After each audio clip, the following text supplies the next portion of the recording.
గతంలో ఉమ్మడి ఏపీలో కాంగ్రెస్ ప్రభుత్వాలతో సన్నిహితంగా ఉంటూ మధ్యలో కిరణ్ కుమార్ రెడ్డి సీఎంగా ఉండగా ఆయనతో విభేదించి జగన్ కు మద్దతుగా నిలిచిన హైదరాబాద్ ఎంపీ ఎంఐఎం అధినేత అసదుద్దీన్ ఓవైసీ మరోసారి అదే బాట పట్టారు.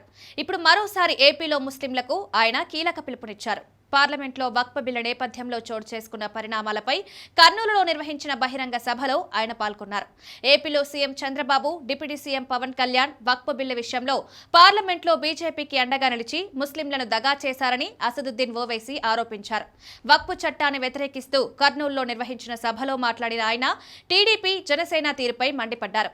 వక్ఫ్ బిల్లుకు మద్దతిచ్చిన టీడీపీని ముస్లింలు ఎప్పటికీ క్షమించబోరన్నారు. ఇంకా టీడీపీలోనే ఉన్న ముస్లింలను బయటకు రావాలని ఓవైసీ పిలుపునిచ్చారు. వక్ఫ్ బిల్లును పార్లమెంట్లో వ్యతిరేకించిన వైసీపీని ఓవైసీ అభినందించారు.